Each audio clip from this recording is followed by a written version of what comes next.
안녕하세요. 참이 엄마입니다. 제가 대장암인 걸 알게 된 거는 아기를 낳고 3개월 정도가 지난 후에 이제 대장 내시경을 받고 대장암인 걸 알게 되었습니다. 출산을 하고 계속 배가 아팠었어요. 아이를 낳고 나서 훅배알이라는 게 있잖아요. 그 훅배알이가 조금 길게 가는 사람들도 있다고 하더라고요.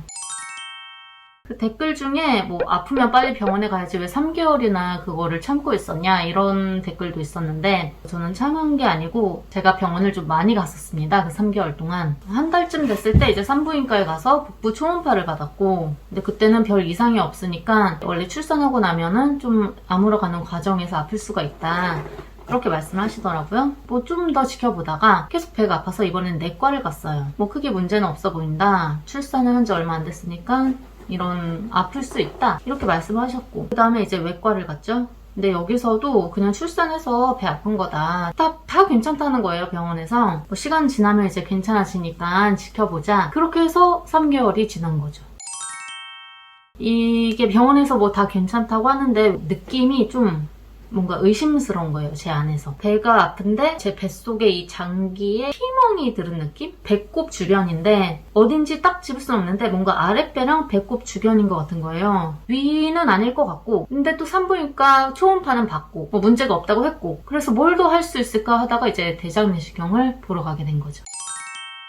대장 내시경이 끝나고 뭐 정신 차리면은 그 결과에 대해서 이제 말을 하는 그런 시간이 있잖아요. 그 설명을 들으러 그 진료실에 들어갔는데 저를 보더니 의사 선생님이 보호자분이랑 같이 안 오셨어요? 딱 이러는 거예요. 이러시길래 아 이거 뭔가 나왔구나 하고 그때 조금 예상이 되었고 그때 의사 선생님이 아 대장암이고 뭐 림프절이 좀 비대해져 있는 걸로 보인다. 확실하진 않지만 3기인 것 같네요. 이렇게 말씀하시는데 아 그렇구나. 그때 오히려 좀 담담했던 것 같아요.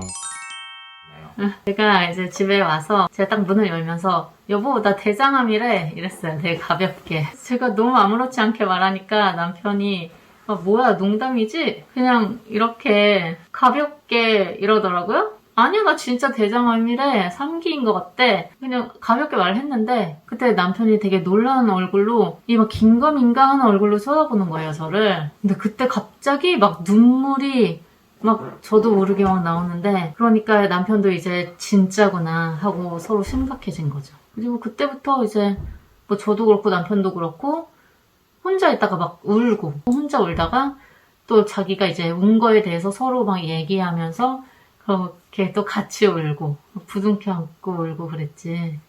영상에서 보니까 남편은 웃기만 하던데 그건 뭐였나요? 우는 그 타이밍에 카메라를 킬 수가 없었어요. 웬만하면 키겠는데 그때는 조금 그때를 못 담았네요. 아쉽게도. 저희 남편 많이 울었습니다. 아내가 아프고 뭐 이런 와중에 이걸 촬영하냐라는 댓글이 많았는데요. 저희 부부는 평소에 영상을 굉장히 많이 찍습니다. 더욱이 좀 삶에 있어서 어떤 굵직굵직한 일들은 영상으로 많이 남기려고 노력을 하고 있고요. 그리고 이번 영상은 제가 더 좀 적극적으로 남기고 싶었어요. 수술 후에 뭐 제가 수술실에서 나오는 모습도 잊지 말고 꼭 찍어라 막 이렇게 말을 한 것도 저고요. 모든 사람이 다 각자의 생각이 있고 그게 다 다르기 때문에 보시는 분들 중에 뭐 불편하게 보시는 분들도 계실 수는 있는데 일단 제가 원해서 찍은 거라는 거를 알아주셨으면 좋겠고 그리고 저희 부부의 어떤 그냥 일상입니다. 저희는 저희 삶에 있어서의 어떤 사건들 뭐 좋은 거건 나쁜 거건 다 영상으로 많이 남기고 있어요. 대장암이라는 이야기를 들었을 때 검색을 해봤습니다. 암에 걸려서 수술하고 항암하는 이런 과정을 겪은 분들의 이야기가 궁금했어요. 그리고 저랑 같은 사람이 있는지 그런 것도 궁금했고요. 뭔가 위안을 좀 받을 수 있을 것 같았거든요. 근데 이게 찾기가 힘들었어요. 혹시나 누군가가 이제 저랑 비슷한 상황일 때 이런 저희의 이야기가 조금이라도 좀 도움이 되지 않을까 싶어서 영상으로 만들게 된 거죠. 대장 내시경을 받았던 그 병원에서 본인들이 할 수 있는 건 여기까지이고 더 자세한 뭐 CT 검사 이런 거는 큰 병원으로 가야 된다고 아예 예약을 다 잡아주셨어요, 바로. 그런데 물론 바로 예약을 잡았지만 그것도 한 거의 2주 정도 뒤였지? 자리가 없어요, 자리가. 한참 기다려야 돼요. 그것도 저는 운이 좋게 좀 빨리 들어간 거예요. 딱 고 선생님의 그 타이밍이 비어있다고 하시더라고요. 그날 하루. 처음에 이제 선생님이랑 얘기를 하고 바로 뭐 검사를 받을 수 있는 것도 아니에요. 또 CT 찍는 날을 예약을 해서 CT를 찍어야 되고, 저의 경우에는 CT를 찍을 수 있는 게 한 달 뒤다 이러시더라고요. 일단 저는 입원을 하고 그 다음에 이제 CT 찍고 뭐 수술을 하게 되고 이렇게 된 거죠. 멘탈 관리요. 일단 대장암에 걸렸다. 이제 이 부분에 있어서는 저희 아빠가 대장암이었어요. 그래서 이 대장암이라는 병이 저한테 있어서 완전히 막 생소한 그런 병은 아니거든요. 이 암 자체에 대한 공포 이런 거는 이제 별로 없었는데, 근데 아기를 생각하면 너무 두려워지는 거예요. 너무 어린데 이제부터 얘는 커갈 건데 막 걷는 것도 보고 싶고, 막 엄마하고 이렇게 말하는 것도 듣고 싶고, 학교 가고 성장해 가는 거 이런 거 다 옆에서 지켜보고 싶은데 그거를 이제 못하게 될까봐 그게 너무 슬펐고, 그리고 이제 남편한테 좀 미안한 게 컸죠. 괜히 나 만나서 막 젊은 나이에 애 딸린 호라비가 되는 게 아닌가 그런 생각에 좀 미안하고, 저희가 이제 결혼한 지 얼마 안 된 상황이었는데 왜 하필이면 지금 나한테 이런 병이 왔는가 이런 부분이 정말 많이 슬펐어요.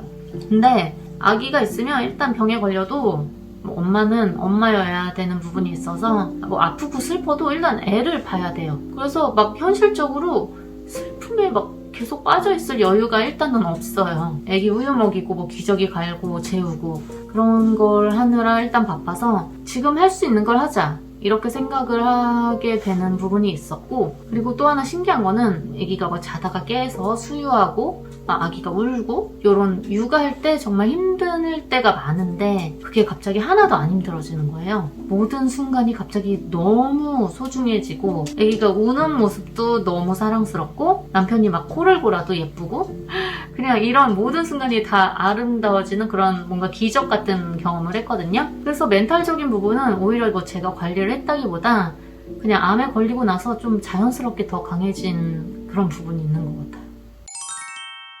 뭐 댓글에도 있었는데 대장암 2기는 아직 아픔을 좀 느끼지 못하는 경우가 많다고 해요. 그런데 이제 저의 경우에는 그때 임신을 했었고 그러면서 장기가 눌리게 돼서 그래서 아픔을 좀 많이 느꼈을 거라고, 포도가 절 살린 거다.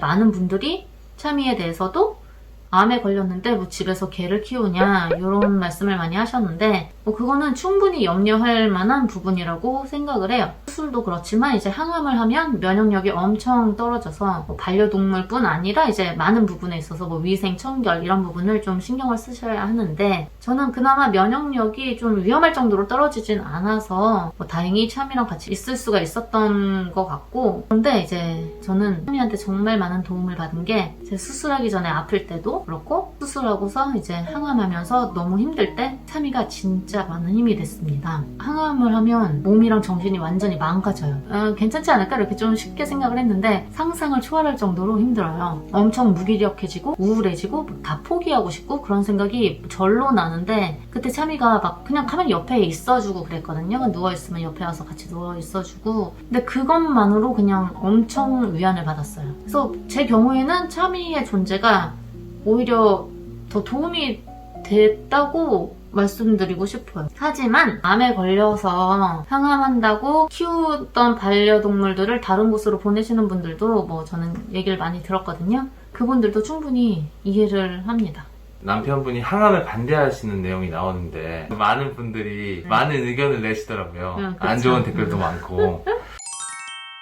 나름의 이유가 있는 부분이에요. 저는 결과적으로 일단 대장암 2기잖아요. 그래서 2기 환자들 중에서 항암을 하면 5% 정도의 환자들이 그 효과가 있다고 하더라고요. 그래서 이런 일반적인 대장암 환자였으면 저도 뭐 항암을 그냥 무조건 한다 이랬을 텐데 제 경우에는 유전성 대장암이었고 아까 말씀드렸듯이 저희 아빠 대장암이셨고, 그리고 이제 제가 그 세포 검사를 했을 때 뭐 여러 가지 항목들이 있는데 그 중에 무언가 하나가 안 좋게 나온 거예요. 요것만 없었으면 항암을 안 해도 될 것 같은데 요것 때문에 항암을 할까 말까 고민해야 되는 기로였어요. 이 경우에는 항암을 해서 효과가 있냐고 했을 때 이거는 의사 선생님도 너무 애매한 거예요. 그래서 제 데이터를 가지고 다른 의사 선생님들이랑 얘기하면 다 반반 갈린다고 하시더라고요. 그래서 저에게 항암을 해보자고 권유한 이유는 그냥 단 하나, 제가 젊기 때문에 항암을 견딜 수 있을 것 같기 때문에 그래서 저한테 권하신 거고, 제가 나이가 많았으면 아예 그냥 항암을 권하지 않았을 거다라고 말씀을 하셨고요. 결론은 저의 경우에는 항암을 해도 나아질 거라는 보장은 없어요. 하지만 부작용이 있는 건 확실해요. 그리고 그 부작용은 다른 사람들과 같이 매우 클 수가 있어요. 이거였어요. 여기서 이제 저랑 남편 엄청 고민을 한 거죠. 효과를 볼 수 있을지 없는지 모르지만 부작용은 확실한 이것을 해야 하느냐에 대한 고민이 컸고, 그리고 그 당시에 제가 이제 출산을 한 지 얼마 안 됐잖아요. 출산을 하고 나서도 배가 계속 아팠고, 그래서 산후조리를 좀 잘 못한 부분이 있는데, 거기에 더해서 항암까지 하게 되면 제 몸이 너무 망가질 것 같아서 남편이 조금 그 부분에 대해서 걱정을 많이 했었습니다. 그래서 남편이 그때 반대했던 거예요. 제가 항암을 하기로 결정한 이유는 그냥 딱 하나예요. 만약에 재발했을 때 내가 그냥 이번에 항암을 하지 않은 것에 대해서 너무 후회할까봐. 이게 항암은 정말 견디기가 쉽지 않아요. 그래서 다시 하라고 하면 저는 또 할 수 있다 이렇게 감히 장담을 못할 정도로 힘든 거기 때문에 항암을 왜 반대해? 뭐 항암은 꼭 해야지 이렇게 쉽게 말할 수가 없는 겁니다. 항암은 정말 너무 치가 떨리게 힘들어요. 항암을 하면 네. 밥 먹기가 굉장히 힘들다던데. 주사를 한 번 맞으면 그냥 울렁거려서 속이 너무 울렁거려서 아무것도 먹을 수가 없고, 이게 정말 좀 심한 입덧이랑 비슷해요. 근데 그거를 계속하고 있고, 뭐 음식을 생각만 해도 토할 것 같고, 실제로 뭐 전 몇 번 토하기도 하고, 제가 먹은 건 누룽지? 저는 정말 누룽지를 계속 먹었어요. 근데 제가 원래 누룽지를 좋아하거든요. 저희 엄마가 만들어주는 누룽지를 너무 좋아했었는데 항암하면서 힘들 때 그게 너무 생각이 나더라고요. 그래서 엄마가 집에서 직접 그 누룽지를 만들어서 가져다 주셨어요. 평소에 힘들다고 생각했던 부분들, 짜증나고 가끔 스트레스 받고 애기 울고 이러면은 너무 나도 힘든데 애기도 울고 막 다 그냥 뭐 몰라 하기 싫어 뭐 이럴 때가 많았는데, 그런 마음이 그냥 없어졌어요. 싹 없어지고 막 다 즐거워요. 다 즐겁고 너무 행복하고, 심지어 뭐 남편이랑 가끔 뭐 말다툼을 할 때가 있잖아요. 뭐 그런 순간조차도 너무 행복하고, 사소한 거에서 행복할 줄 아는 사람이 되었어요. 그냥 먹고 싶은 거를 먹을 수 있다는 그것이 얼마나 큰 복인가, 뭐 이런 것도 깨닫고, 이 팔이 너무 저려서 이렇게 움직일 수가 없어요. 내 손을 내가 내 맘대로 내 팔을 이렇게 쓸 수 있다는 것 자체, 그것만으로도 너무 행복하고, 그냥 아이가 하루하루 커가는 거, 그거를 내가 보고 케어해 줄 수 있다는 이 모든 게 다 너무 행복해요. 그래서 저는 오히려 저의 인생에서 이번 경험은 조금 많이 좋은 쪽으로 작용을 한 경험인 것 같습니다. 저번 영상이 폭발적인 반응을 불러일으켰어요. 그러게요, 남편 욕도 폭발적으로 많이 네. 있었는데 실제 남편은 어떤가요? 저희 남편이 지금 뭐 좀 책임감이 없다, 뭐 사이코패스냐, 뭐 욕을 어마어마하게 먹고 있던데, 일단 저희 남편으로 말씀드릴 것 같으면 뭐랄까, 어떤 사랑이라는 그 단어가 있잖아요. 그거를 인간으로 형상화를 하면 아마 저희 남편이지 않을까. 정말 사랑으로 가득 찬 사람이에요. 그래서 환자를 간병하는 건 절대 쉬운 일이 아니에요. 힘든 일이에요. 환자를 계속 간병하고 케어하는 거는. 그런데 저희 남편은 저 수술하고 항암하는 동안 몇 개월이나 되는 기간 동안 진짜 힘든 내색을 한 번도 안 하고 다 저를 돌봐준 사람이에요. 입장을 바꿔서 만약에 저였다면, 남편이 아프고 제가 간병을 하는 입장이었다면 저는 남편이 해준 것처럼 이렇게까지는 못했을 것 같아요. 저보다 아기도 더 많이 보고 요리도 다 하고 설거지도 하고 강아지 산책도 하고, 저희 강아지는 밖에서만 배변을 해야 하기 때문에 이제 무조건 산책을 해야 되는데, 이거를 남편이 혼자서 다 하는 게 결코 쉬운 일이 아니에요, 여러분. 근데 저희 남편은 이걸 싫은 소리 하나 없이 저 케어하고, 그리고 집안일에 아기랑 참이랑 이 W가를 다 정말 군소리 없이 맡아서 해준 사람입니다. 이거 너무 대단하지 않나요? 이건 진짜 절대 쉬운 일이 아닙니다, 여러분. 영상에서는 그냥 대충 띄엄띄엄 나오고 뭐 그래서 좀 안 좋게 보였을 수도 있지만, 뭐 저희 남편은 한 단어로 얘기하자면 천사?